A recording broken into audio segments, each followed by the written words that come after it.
There's a very beautiful saying, nobody drowns by falling in the water. Ano pong ibig sabihin nun? Walang nalulunod na nahuhulog sa tubig. Sino ang mga nalulunod? Sila yung mga nananatili sa tubig. Maaari kang mahulog sa tubig, pero ikaw ay malulunod at mamamatay kung hindi ka aalis doon, kung hindi ka tatayo, kung hindi mo iaangat ang iyong sarili. Remember that. Nobody drowns by falling in the water. Napakahalaga pong aral yan sa napakarami sa atin na nakakaranas ng masama sa ating isip at puso. Ano yung masama na madalas nararanasan natin? Iniisip natin. Nangyayari dito sa ating ulo, nangyayari dito sa ating puso at damdamin. Galit, hinanakit, hindi tayo makapag-move on dun sa sakit na nakalipas. Palagi mong inaalala yung pagtataksil ng asawa mo, palaging pumapasok sa isip mo yung mga masasakit na sinabi nila tungkol sa iyo, yung paninira nila tungkol sa iyo. Hindi maalis sa atin yung ating pangamba. We always overthink. Iniisip mo kung ano mangyayari sa hinaharap, yung iyong mga takot, yung iyong mga pangamba. Pero bakit nananatili itong mga negativities, itong mga pangit, itong masasamang mga bagay na ito? Kasi pinapabayaan natin yung ating sarili na manatili doon. Hindi mawawala yan kung hindi ka aalis dyan. Kaya nga napakaganda po ng paalaala ng ating Panginoon. Sabi niya, remain in me, remain in my love. There is another option. To remain in the love of Jesus, to remain in the grace of God, to remain in the goodness of the divine.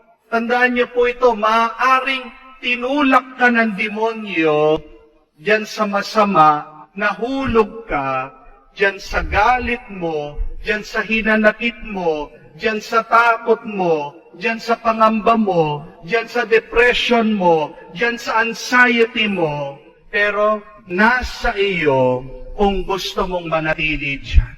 Pwede kang umalis diyan. Just choose. Just will it. Piliin mo, gustuhin mo mangyayari sa iyo. Problema kasi ng napakarami sa atin, naghihintay tayo ng taong magliligtas sa atin. We wait for somebody to rescue us. But we have to remember, my dear friends, that sometimes in life, nobody is coming. Isang katotohanan ito na kailangan natin tanggapin. Naghihintay ka ng tao na sasagip sa iyo, tutulong sa iyo, pero minsan walang darating. Ikaw lang. At kailangan mong iahon ang iyong sarili. Diyan kung nasaan ka man, na masama, pangit, o madilim ng iyong nararanasan. Kasi dumating na yung nagligtas sa atin, si Jesus. At binigay na niya ang banal na Espiritu sa atin. Ang problema sa atin, hindi natin pinapansin ang banal na Espiritu na nasa ating isip at puso, na nasa atin ang kaluluwa. May hinahanap pa tayong iba, pero nandyan na. Kailangan mong piliin, kailangan mong gustuhin na tumayo, umalis dyan. Sometimes nobody can help you, only yourself. Walang ibang makakatulong sa iyo, kundi ikaw lang. Amen? Meron po akong mga tinutulungan. Meron po sila mga panic attack. Meron po sila anxiety, pag-aalala. Kwento po ng mga pamilya nila. Father, hindi na po namin alam kung anong gagawin namin. Ginawa na po namin ang lahat. Sinusubukan po namin yung the best namin. Pero parang wala pa rin po.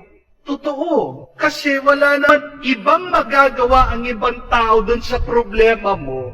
Dahil yung namang problema, siya yung gumawa na sarili niyang problema.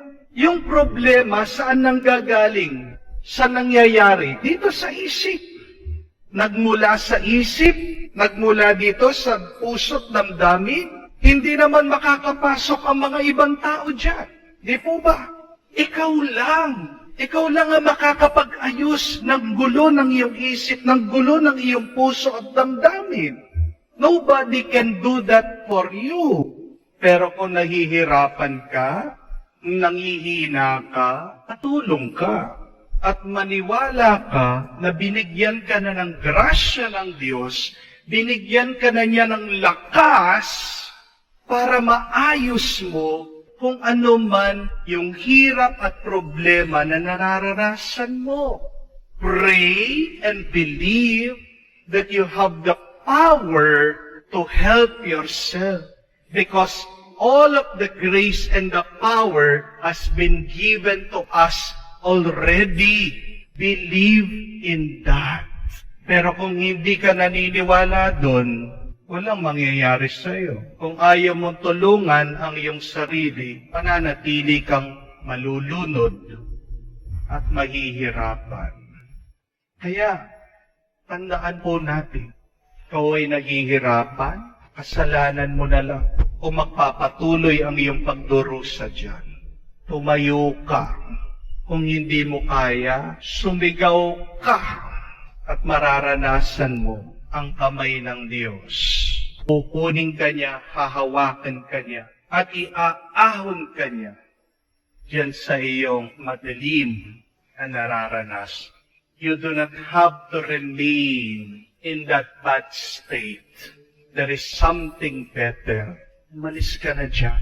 Tumayo ka, magpatuloy ka, at manatili ka lang sa grasya at pagmamahal ng Diyos na makakapagbigay ng tunay na tuwa, galak at kapayapaan.